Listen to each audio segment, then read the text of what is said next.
Welcome back to yet another episode of Sussegat Stories with Shiba. Today's episode is going to be a very special one because we have a special guest who has arrived all the way from Delhi to have this chat with us. Mr. Robin Gupta is a retired IAS officer and he's a very young gentleman in his early 80s. Today, we are going to be discussing with him his love for Goa, for which he keeps returning again and again, like do many other Delhiites. But there is something special about this gentleman. He has written a very lovely book called The Secret City. The Secret City includes the hidden gay society of Delhi, the complexities of desire and social exclusion, and it is set in the 1950s to the 1980s, and the novel vividly explores gay life and the underbelly of the Lutyens' Delhi during an era when homosexuality was taboo and criminalized. And without much ado, let me introduce you to none other than Mr. Robin Gupta himself. Welcome, Robin, to my show, Sussegat Stories with Shiba. And welcome to Goa too. So, how has the monsoon been treating you? Thank you very, very much. There's something extremely romantic in the air. It's very soft and mysterious in Goa. You are a very poetic man. Unlike monsoon in other places. Yeah, it is. It is. And when do you remember when was the first time when you came to Goa? First time I came to Goa was when I was Director Sports, Government of India, and came to sanction some. This would be around which year? Long ago, 86. How was Goa then? It seemed like a foreign country. Yeah. It seemed like a foreign country. But what I remember is there was a minister who kept on eating cashew nuts, which were in his pocket. I remember that. And what else? And I remember the Fidalgo Hotel. When I arrived in the evening, people were dancing outside in what appeared to be a courtyard. And I was to return early in the morning. And the party was still going on. So that picture of Goa remained. Yeah. So did you like to party along? Well, yes, but I didn't because I was on duty? Business of the state. Do you often come to Goa? I do. I bought a little apartment. I used to come every year after my retirement. Then as I had developed problems, I couldn't climb up. So I sold it, but now I rent a place. I come very often. So what is it about Goa that keeps pulling you back? It's a very difficult question to answer because there's no one reason, it's the overall circumstance. So nobody gets in anyone's way. No one asks questions about what you're doing or what you're wearing, Right. where you come from. So it's generally, in that sense, a very welcoming place. Yes. Yeah. And I have become your biggest fan after having read Secret City.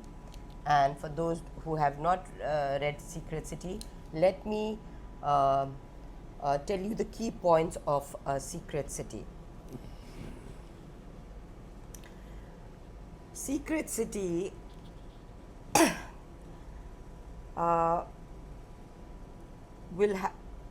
exposes the clandestine lives of LGBTQ individuals in post-partition Delhi, with a focus on secrecy, fear and criminalization, longingness, loneliness and the search for true love, depicted through personal struggles of the main protagonist, Prince Rupert himself. There is the sense of nostalgia and loss as characters confront fractured identities, changing social norms and personal exile from acceptance. Now you have to understand that he's writing from a time that is set between 1950s to 80s, and slowly the Lutyens' Delhi is also changing. Yeah. The society is changing, right? And so there is this tragic effect of repression and betrayal, growing out of societal expectations and personal secrets. The reflection on the enduring impact of art, literature, and city spaces, such as the Karot place and the Sufi shrines, as both refuges as well as settings for hidden lives. So all this you will find in Mr. Robin Gupta's Secret City.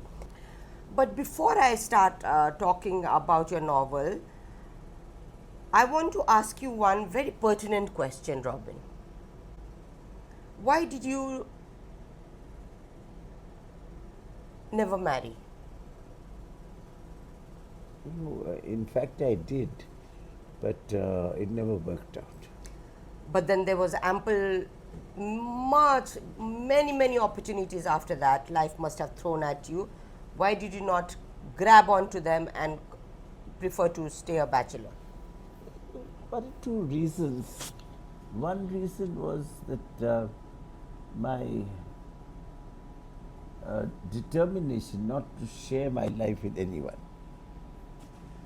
And second, by the time I was growing into a mature young man, and I was a good-looking young man, You were. I then found that I was also attracted to men.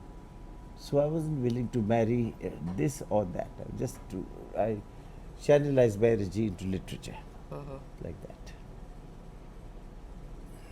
Is there a hidden lover somewhere that you lament over? No.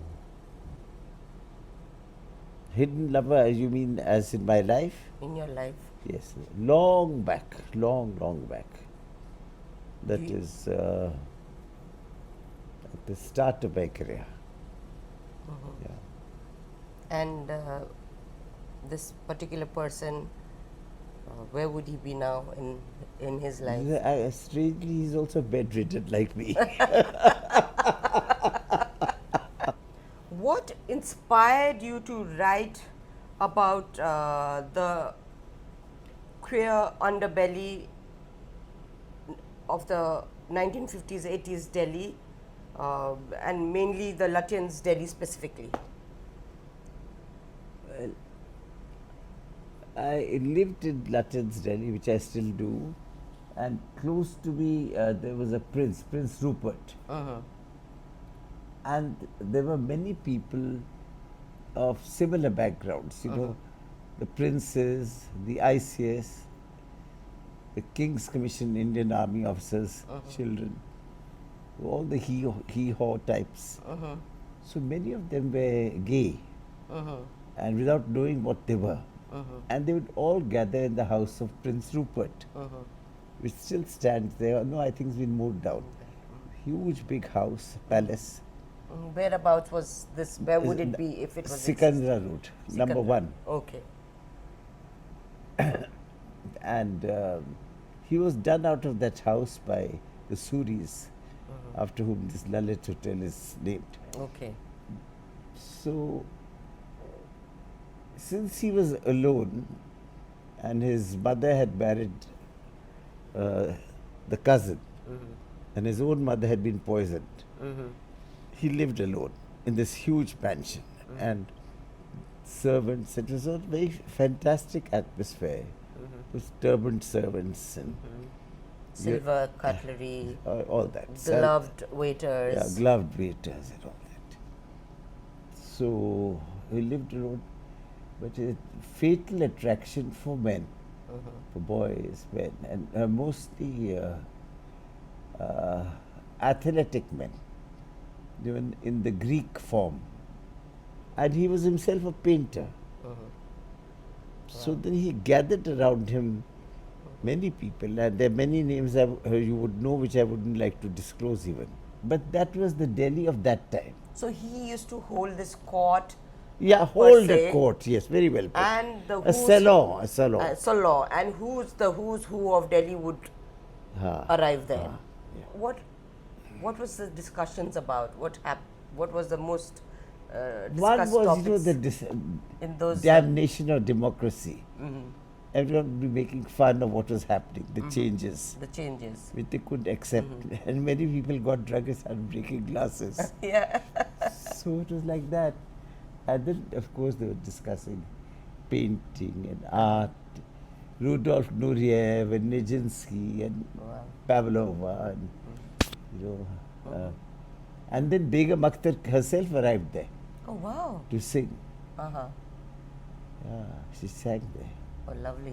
And she sat there and she liked me as a smart little fellow by the side. And she said, Betwa, ये glass भरा रहे और सिरगिट जलती रहे. रहे. सिरगिट सिरगिट जलती रहे. जलती रहे. रहे. हाँ. जाम भरा रहे. जाम भरा रहे. How beautifully she sang. Yeah. So this secret city, this particular story that you have written, spans, say from which year to which year? What you correctly judged. That would be 1950s to Late 50s. 1950s. So was there in this gatherings, was there any kind of nostalgia of the British regime? Yes, yes, only that. See, New Delhi was built in a very strange way. Yeah. There was the palace of the Viceroy, which is now Yeah. called Rashtrapati Bhavan, Yeah. and of course crowned by Miss Murmu. Yeah. So there was that palace. And then there was the Kingsway and the Queensway. Now, the area around India Gate was known as Prince's Park. So no one else was allowed to live there. The British gave plots of land all around that. So when you come from my house onwards, then you find Faridkot House, Jind House, Patiala House, Baroda House, Hyderabad, Jaipur House, like that. So there were many out of this princely crowd who would then find a place to sit in there. Okay. And so their conversation was, you know, and then the elder ladies, they didn't know what to do with themselves because everything had been taken away. Yeah. And very illegally. Was so. there fear, anxiety? Now, what is going to happen to us in this circle? No, because they were allowed 2 palaces each. But how to maintain them? See, so there was that anxiety, that fury. Fury too. Many turned mad even with rage. So there's that society. Then it was very important for me personally, you know, intellectually very important to draw focus on this sad strata of people who were victimized, hit by the police because they were gay and so on. And there was a third aspect, being a historian, to tell about the secret city, because there is a secret city. Taken together all the ruins of Delhi. See, all these gays, they were driven out into the Purana Killa, and then this thing, Bakhtiar Kaki in that distance, and Tughlakabad, and here. So taken together, I saw it as the 8th city of Delhi. So in your book, somewhere in your book, you mention that at late into the night, young men from good affluent families would venture into these parks and grab onto any era gera nathukera. No, that was a fatal attraction. These poor, you know, these malishwalas, malishwalas, sipais. Sipais. And so that was the meeting point. No, that was in the park. At the park. Park was the central command of this whole book. Yeah. And it was raided also at certain Every times. day. And then they would run. They would run. No, some would run and some couldn't run. So they were caught in the pants down. And when these raids happened, you ran for your life, did you, Robin? No, I was never an active participant. I used to be chatting with one particular friend who is still there. But what made you go to this park? it was amazing. One went every day. Mm. Because I lived very close by and had to have an evening walk and so on. So from there went out, took a round of Karot Place, and I met all these people who I knew. Behind the bushes and No, along the pavements also. oh, hand in hand. Those were the ones who were, cruising, and then they would go into the park and then vanish wherever they went. Okay. We would walk around and move to coffee houses or whatever. Okay. Can you elaborate on this tragicomic tone that you've used? Why mix humor and pathos in this context? Because it goes together. So after all, the roots of tragedy and comedy are the same. Was it challenging to depict criminalized homosexuality sympathetically, yet with candid realism? Actually, I must tell you, there was no such idea of, what I was doing. I just wrote the stories as they came. So, there was no intent, no purpose in that sense. But, like, these are different chapters of different events in the life of Rupert. The Hyderabad thing itself is fascinating. So all this entire book has come off from your memory, or were there Yeah. any notes written down earlier? No notes. No notes. So there was no research done No either. research. This is all what All, retained. even this, all my other books as well. Wow, that's really awesome. That's amazing memory you have. Well, I had. You still do.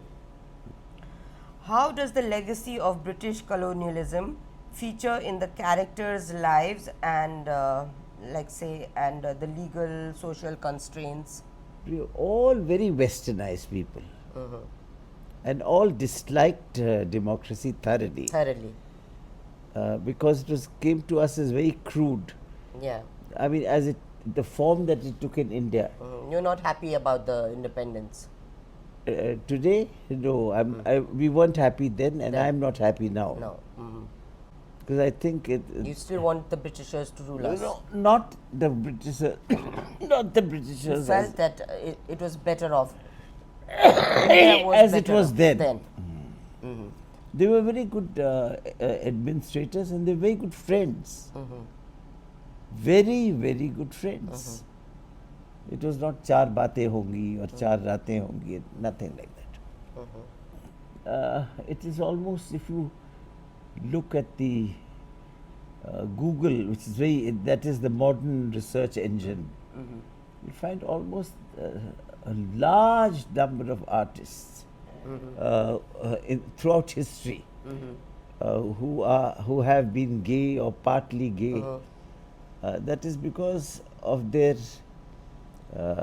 because I suppose the division of personality between man and woman, the female portion comes into the other portion.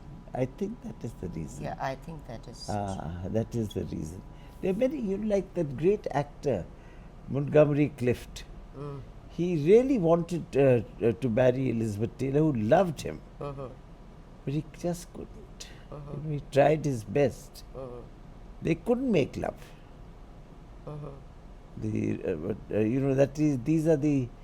But then there are also bisexual people. I know many friends who married. Yeah, and in this era, when the Secret City is going on, in the Secret City, many of the men must have married out of family obligations. Yes, and successfully also. Yeah. Successfully also. And kept a lover on the side. They all had lovers. This is, according to the Dharma, it's a must to have a family. Did you face any kind of pushback or pressure while writing about taboo subjects, such as what you've written in the Secret City, yourself being a former IAS officer? Yes. When there was since I get on with people generally, Yeah. My book launch at the Gymkhana Club is very well attended. I think there may have been 20, 30 secretaries to the government and foreign service officers. And the Foreign Service officers were a little more understanding, but many people were quite amazed. Not that this is something completely unknown, but that I should have the guts to come out with such a book. Such a book, yeah. How does the novel address the intersection of sexuality, class, and power in Delhi's elite society? No, this is very well put, but I'll just broadly answer this. Yes, please. Broadly, that the upper class elite, the princely order, they would have nothing to do with people whom they chased once the physical sex was over. Once you're satiated, You're done with. And then they came back. It was like going out for a meal. Yeah. The other hand, some tried very hard. You know, after all, there is some chord within every human being of love. And so they tried to, like Rupert himself tried to love a sepoy, in the belief that there would be some goodness in him and that they could, relate. But family obligations and society and the hatred that society has, or at least the comicality, the whole thing, it destroyed. It was not possible. Yeah. So it might have been possible between two princes, but they could never be attracted to each other. I kept down the book and I really thought about Rupert and I cried for Rupert. Yes, it is a matter to cry. I wrote the book, as a memory of him, because he died, and the manner in which he died has two aspects. One is that there was no one there. And yet royalty asserted itself. Where the head of the Rajput clans sending flowers. Mewar. Gurpreet is also alive, by the way. Prince Rupert's wife, who is still alive. Who gave him 3 children. 3 children, and his children are alive, his daughters? 2 are dead now. Okay. So, as I was telling you, that I cried for Rupert, I cried for his loneliness. Yes. I cried for his sadness. Very, very, and a whole world that is gone. He was surrounded by people, but he was so alone. Although he was surrounded by so many people, he was always alone. There was an angst in him which could never be, which turned into some very bizarre humor. That's how I knew so much. I would sit with him a lot. And I knew when he was dying that this would be a great tragedy lost. So then I put it in some form. And especially your depiction of the Lutyens' Delhi is so beautiful. Such elaborate descriptions of the Lutyens' Delhi that it takes you back in those days. And Delhi is lovely. I request you with folded hands to emphasize that this book seeks to focus upon a major percentage of population who were tortured so badly, beaten in police stations, chilies and introduced into their anus. After they were buggered by the whole police station. Slapped, money taken. Horrible. Only because of doing they were nothing. gay. For doing nothing. So just for being... because the way they were born. Yeah. And the other part is that this beautiful city, after all cities, so many cities there are of Delhi. And this is yet another. So I'm going to read a little excerpt from your book, Robin. लौंडे बदनाम हुए नसीबन तेरे लिए, डंडे पड़ेंगे अब तो नसीबन तेरे लिए, लौंडे बदनाम हुए नसीबन तेरे लिए, क्या क्या करेगा अब वो नसीबन तेरे लिए. Can you explain this? You see, just at the periphery of Karot place, the VIP Karot place, there was a big tent. And that tent had been put up with, connivance with the police, with the committee, and so on and so forth. And it was a very large tent. And there used to be these cabarets and with ladies, displaying their.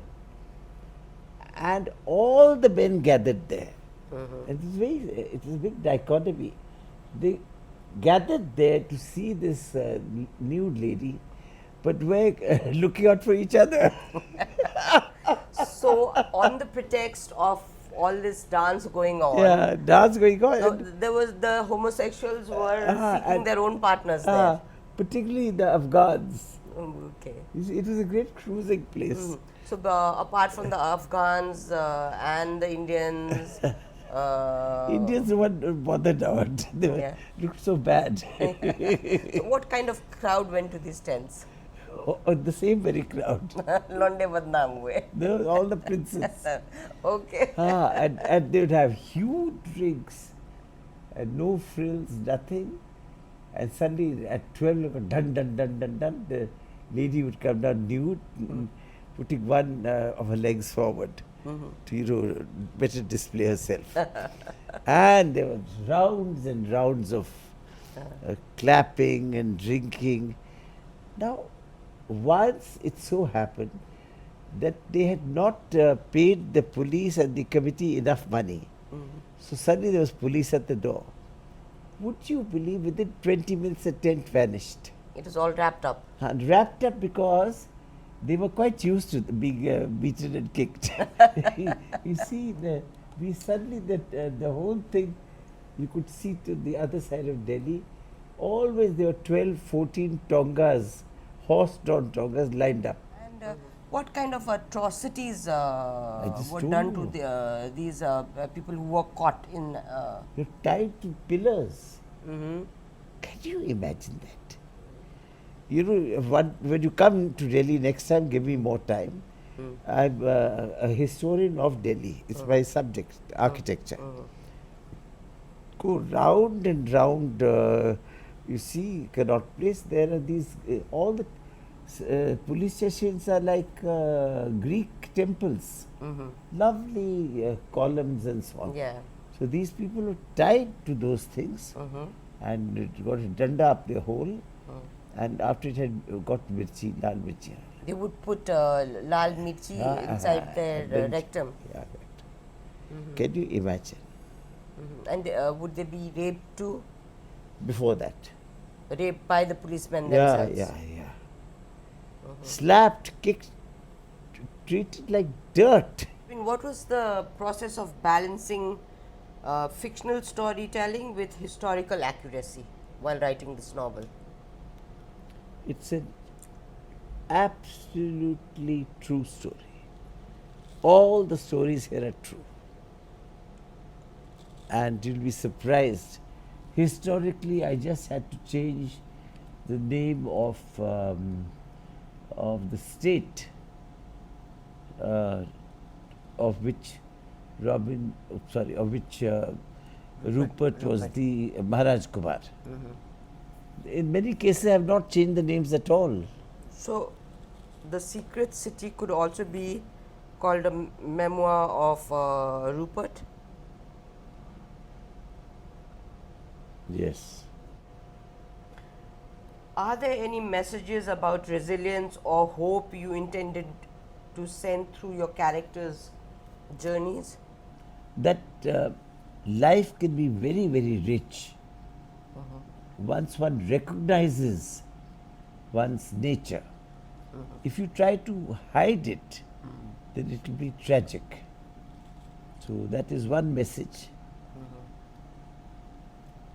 And the other message is to the government that governs us, that you cannot do these things. And in a sense, there's also a message to the government again to recover these cities for posterity. So, what door do you hope the Secret City opens for Indian literature and the LGBTQ narratives from here on? It's a very serious book to give hope. After all, in the civil service, I reached the top rank of secretary to government, and that I should be honestly explaining all this. So, it is a message of hope. So, we are going to do a rapid fire round, Robin. I'm going to ask you a question, and the first thing that comes to your mind, you say it. If Delhi had a grinder map in the 50s, which of Prince Rupert's favorite haunts would light up first? And why do you think secrecy added so much spice to gay culture then? It would have been the Muslim area. Which would be which area? Which is the old city of Shah Jahan, which you call Old Delhi. Old Delhi. Okay. How much coming out do you think is still a masked ball? Very good question. It's increasing. Yeah. Coming out and revealing your sexuality is now increasing. But it's increasing and manifesting in a very ridiculous manner, because they have gay day parades and wear pink feathers and jewelry, and that's not the idea of being gay. Your characters braved cruel police in the 1970s. Yeah. In 2025, do you believe the cops at the India Gate have grown more rainbow friendly, or just better at looking the other way? They look the other way. Okay. They do look the other way. They have become rainbow friendly.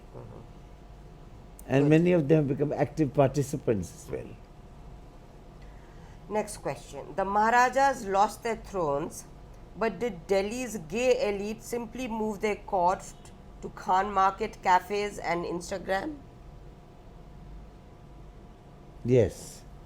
For now, it's time to say goodbye, but please do like, comment, I love comment, and please do subscribe to my channel, Sosegat Stories with Shiba. Until then, until next week now, toodly-doo. What is that?